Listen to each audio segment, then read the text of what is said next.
პუტინმა 9 მაისოთ ქართველ ხალხს მოლოცა გამოუცხო და რა თქმა უნდა რაღაც რუსული შიზოიდური აბსურდულობები დაწერა. მინდა უპასუხო, ასე თქვა, ღია მიმართვით რუსთა ბელად ფიურერს პუტინს. მის მიერ ნახსენები ჩვენ ორ ხალხს შორის კეთილმეზობლური და ძმური ტრადიციები და ურთიერთდახმარების ტრადიციები არ არსებობს, ეს აბსურდი არის.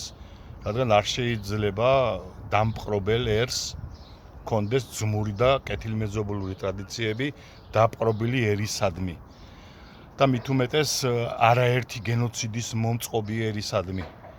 ჩვენ რუსეთმა არაერთი გენოციდი მოგვიწყო. უზარმაზარი ზღვა სისხლი დაღვარა ჩვენი და აქედან გამომდინარე რომელ ტრადიციებზე და კეთილმეზობლურ და ძმურ ტრადიციებზე ვლაპარაკობთ.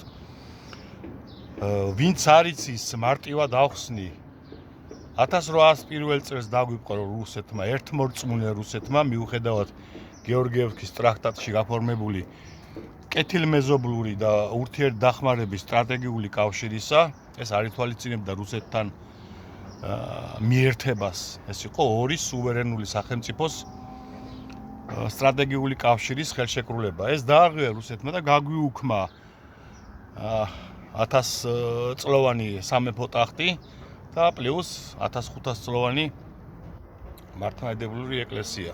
გააუქმა ქართული სამოციქულო ეკლესია რუსმა ერთმორწმუნე ძმებმა ბჭყალებში გაგვიუქმეს.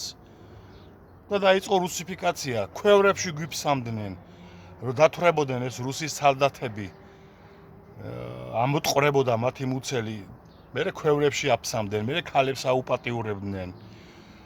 ყველამი კარგად იცის, ტონობით სიწმინდეები აქვს გაზიდული რუს ეგზარქოსებს საქართველოსთან და ეხლაც ლენინგრადის ერმიტაჟის საცავებში ინახება ეს სიწმინდეები, ენით აუწერელი, რა ვიცი, შეუფასებელი, ტონობით, ურმებით. დოკუმენტალურად არის ეს ყველაფერი აღწერილი, როგორ ძარცვავდნენ ქართულ ეკლესიას, როგორ გიკლავდნენ ღვთისმსახურებს, როგორ ანადგურებდნენ ქართულ ტრადიციებს საეკლესიოს მათ შორის. მიზანმიმართულად რუსიფიკაციის შეგნებული პროგრამა იყო ეს, ხო? ასე გაგრძელდა 1918 წლამდე, როცა დაიშალა ეს მეფის რუსეთი და საქართველოს მოიპოვა დამოუკიდებლობა, მაგრამ მიუხედავად ამ დამოუკიდებლობის მოპოვებისა და მიუხედავად 1920 წელს რუსეთთან, ბოლშევიკურ რუსეთთან, ლენინ-სტალინის რუსეთთან გაფორმებული კიდევ ერთი კეთილმეზობლობის ხელშეკრულებისა 1907 წელს გავაფორმეთ ჩვენ თან თქვით ნეიტრალობაზე, თანხმობა, რომ არც ერთი უცხო ქვეყნის ჯარი საქართველოს ტერიტორიაზე არ იქნებოდა შემოსული. აი ამის მიუხედავად 9 თვეში შემოჯლიგინდა რუსეთის არმია და დააგვიპყრო. ანუ კიდევ ერთხელ გადაგვახია თავზე მასთან დადებული შეთანხმება. 1921 წელს მოხდა ეს და მე დაიწყო რეპრესიები მერე. ზღვა სისხლი, უზარმაზარი ჩვენი ეროვნული გენოფონდი, საუკეთესო ნაწილი პირდაპირ მნიშვნელობით გენეტიკურადაც, ინტელექტუალურადაც, რა ვიცი, ფიზიკურადაც 100,000-მდე ადამიანი გაყარა საქართველოსდან. გაიქცნენ. აი ეს ემიგრაციას რო ვეძახით, პირველ ემიგრაციას, თავადაზნაურობას, ოფიცრობას, რა ვიცი, ინტელექტუალურ ელიტას. ეს ყველაფერი სტალინის და ლენინის დამსახურებით, ამ რუსული ურდოს დამსახურებით ჩვენ მოგწვით ეს. ეს საუკეთესო ნაწილი წაართვეს, ეს გენოციდი არის. პლუს 27 წელში გვლით ეს საუკეთესო ნაწილი ასევე 1924 წლის ეგრეთ წოდებული აჯანყება ხო რო იყო ქაქუცა ჩოლოყაშვილის შეფიცულთარაზ მაშინაც გვლიტეს ხრიტეს რა ვიცი ვიღარ ილია ჭავჭავაძის დისწული კოტი აფხაზე გაგახსენებთ დახვრიტეს ვაჟაფშაველას შვილი ლევანი დახვრიტეს ბერიას ცნობილი ფრაზა ვაჟაფშაველასაც დახვრიტავდი არათუ მიშვილსო ეს ყველაფერი უნდა ვიცოდეთ 37 წელში ცეცხლისა და מחვილით სტალინმა ჟლიტა ქართველობა, მათ შორის პატრიარქი, მოქმედი პატრიარქის კალისტატე ცინცაძის შვილი ნინო დახვრიტა ბაქტერიოფაგში მომუშავე მეცნიერი. აბსურდული ბრალდებით უცხოეთის აგენტობა და თბილისის წყალმომარაგების მოწამვლის მცდელობა. სტალინმა დახვრიტა ეს პირადად რა, მისი თანხმობით, მისი ბრძანებით, იმიტომ რომ ვერავითარი ბერი ამას ვერ გაბედავდა საკუთარი ნებით სტალინის თანხმობის გარეშე. გენერალი მაზნიაშვილი, ვისაც გახსოვთ რა, გემახსოვრებათ, მაშინ დახვრიტეს უცხოეთის აგენტობისთვის გენერალი, რომელმაც გადაარჩინა საქართველოს არაერთხელ, კაცო. თუ თურქებთან ბრძოლაში, თუ სომხებთან ომში, თუ აზერბაიჯანელ მუსავატებთან ომში, თუ რა ვიცი, რუს დენიკინელებთან ომში, ყველა ბრძოლა მოიგო და დახვრიტეს 27 წელს. იმიტომ რომ არ უნდათ ეს ავტორიტეტი. სტალინის ბრძანებით მოხდა ესაც, რა თქმა უნდა. შემდეგ რავი მოგვიწყეს აფხაზეთის ომი, ცხინვალის ომი, რა ვიცი, ზვიად გამსახურდიას ეროვნული თარობის დამხობა, 2008 წლის ომი და ახლაც დღესაც იტაცებენ, კლავენ და მოიწევენ, ასე ვთქვათ, თოცავი ოკუპაციით. ამისთანა მტერი ქართულ ეკლესიას, ქართულ სახელმწიფოს, რა ვიცი, ქართველობას, ერს, როგორც ასეთი არ ყოლია ჩვენ ისტორიის მანძილზე.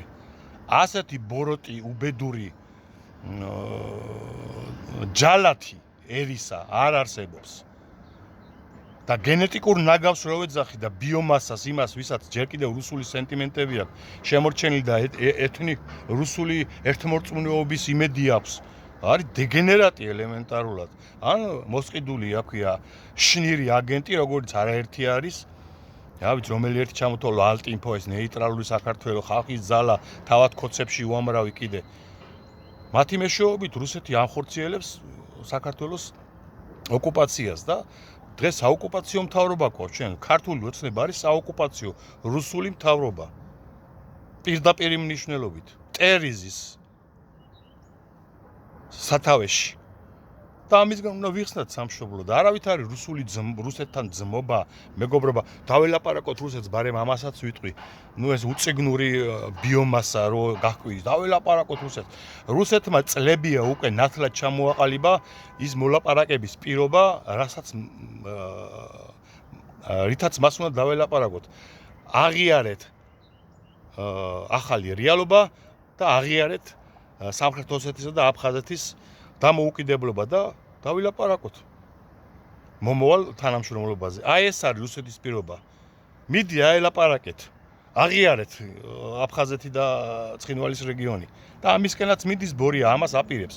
როცა მოასუფთავებს აქ წინააღმდეგობის მოძრაობას, აღიარებს აფხაზეთისა და ცხინვალის რეგიონის დამოუკიდებლობას. თუ ხმის აუნღები აქ არ აღავნა დარჩა. თუ ხალხის პროტესტი შეწყდა, ამისთვის ემზადება, ხო თქვა, კაცო, ბოდიში უნდა მოვიხადოთო. რისთვის უნდა მოვიხადოთ ბოდიში? საკუთარ თავს რო ვიცავდით და საკუთარ სახელმწიფოს რო ვიცავდით? ეს ბორია არის რუსი დივერსანტი, რომელიც გამოგვიგზავნეს აქ და მოტყუებით და შემოძრომით მოხვდა ხელისუფლებაში, ხო? აღარ მოყვები ახლა მე წინა ხელისუფლებამ რა მიქარა და რატო არ გააგდო ის საქართველოსდან და რატო აიღო მისგან ფული? 2004-2006 წლებში თავად ბორიამ თქვა სოროსი კი არა, მე ვაძლევდი თელ ხელისუფლებას ხელფასების ფულსო. აი ეს იმის მაგრად გაეგდო, აქ დაიტოვა და ფულის გაკეთება გადაწყვიტა მის ხარჯზე და მე გადაგდება გვინდოდაო, მაგრამ ვინ უნდა პუტინმა უთხრა პირადად, რო არ გამოგადონ შეკეთილი მოტყუნა, მიდი ფული მიეცი მაგათ, იქნება მან დარჩეო და დაელოდები შენ დროს და დაელოდა ბორია თავის დროს. მოვიდა მისი დრო და აგერ წამოაყენა თავისი კანდიდატურა, შემოვიდა პოლიტიკაში ეგრეთ წოდებულში, შემოიკრიბა გარშემო ვიღაცეები, რომელიც პროდასალური მანტიით იყვნენ და მოატყუა აჭამა მთელი ერთ და მოგვაჯდა თავზე და აღარ მიდის. ამისთვის ბრძოლა საჭირო. ეხლა იძულებულია ხო ხედავ სპეცრაზმელებს და იმებს უშვებს ციხიდან, იმიტომ რომ მოაწვა ამერიკას ანაკლი სპორტი უნდა, ფეხზე კიდია რუსეთის აკრძალვა, ფეხზე კიდია ის რომ ბორიამ შეპირდა რუსეთს არ ავაშენებ ამერიკელებს აქ პორცო, მოდის ტრამპი. მოდის სახელმწიფო დეპარტამენტიდან დელეგაციები ხო ხედავთ, ამისთვის ჩამოდიან, რომ გაკვანძონ ბორია. და აიძულონ ის რუსეთის მიმართ მიცემული დაპირებებზე უარი თქვას და აქ ამერიკამ ააშენოს გეოსტრატეგიული ანაკლი სპორტი, რომელიც დაუკავშირდება იმ ზანგეზურის კორიდორს, რომელიც არის უკვე თურქეთში, რუსეთი იმაში აქვია, აზერბაიჯანს, სომხეთში ირანთან ჩააყენებს ამერიკა კერძო არმიას, რომელიც დაიცავს ზანგეზურის კორიდორს ირანის შემოტევებისგან, თუ კიდე დარჩა მან ირანი და რამე და ასე შემდეგ. აი ეს ამ გეოპოლიტიკური ცვლილებების ეპოქაში ვცხოვრობ და ამიტომ უნდა გავანძრიოთ ხელი. ჩვენ ვარ გვებძოლა, ჩვენ ვარ აქვია ეს 500-ზე მეტი დღე წინააღმდეგობა არ გაგვიწია ამ რუსული რეჟიმისთვის, აღარაფერი აღარ იქნებოდა. იქნებოდა მოსუფთავებული სივრცე და იქნებოდა ისე როგორც აზერბაიჯანში ახლა დემოკრატიას ნასახი არ არის, ავტორიტარიზმია. და ამერიკა იმიტომაც თანამშრომლება აზერბაიჯანს, რომ იქ აღარ არსებობს წინააღმდეგობა, ხო? იძულებული ამერიკა ასე თანამშრომლობს არსებულ რეალურ ხელისუფლებას და ჩვენთან საპირისპიროდ არის საქმე. ჩვენ ვაპროტესტებთ ამ რუსულ ურდოს, აქ არ არის ჯერ კიდევ მოსუფთავებული სივრცე. ჩვენ ვიბძით თავისუფლების და ამერიკა ანგარიშს უწევს ამ თავისუფლებისადმი ბრძოლა. ისე როგორც ევროპა, ხო?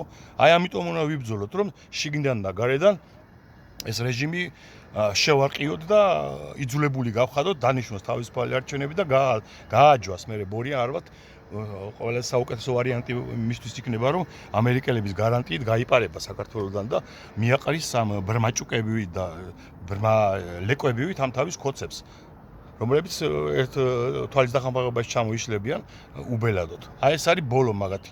ხო და ამას ესაც მოვაყოლე ამ რუსეთის ვითომ ძმობას და მეგობრობას. არავით არის ძმობა და მეგობრობა რუსეთთან არ არსებობს.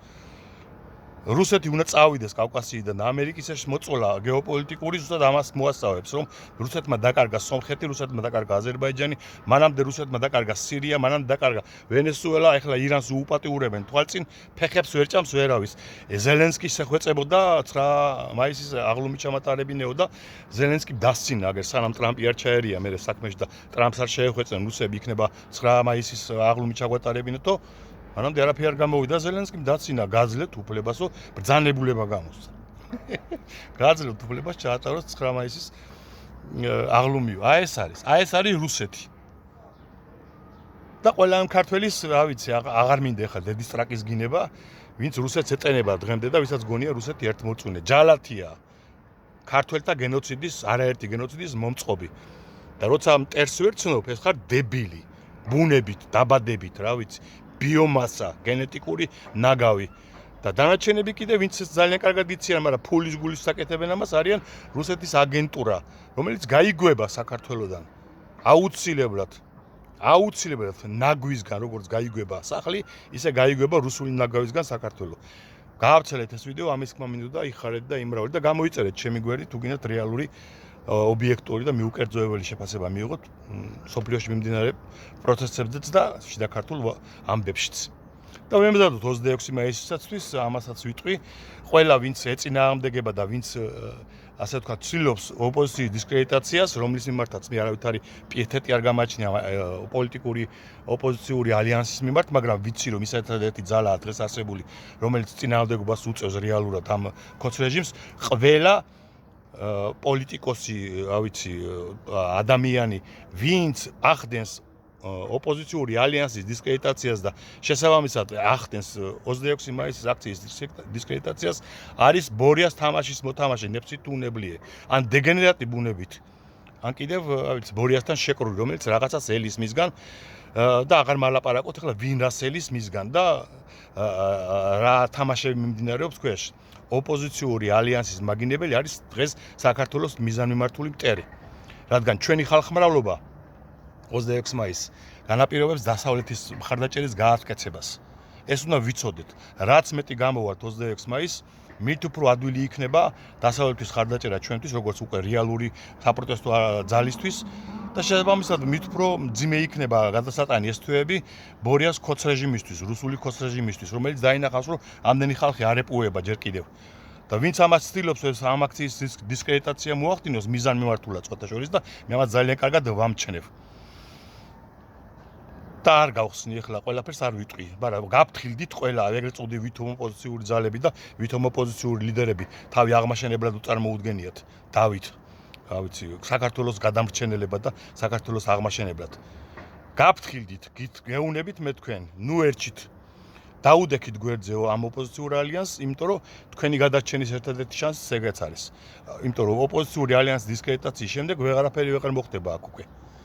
თუ ეს ჩაფლავდებით თქვენ, იხარეთ და იმრავლეთ მოკლედ. გაავრცელეთ ეს ვიდეო ბევრმა ადამიანმა ნახოს.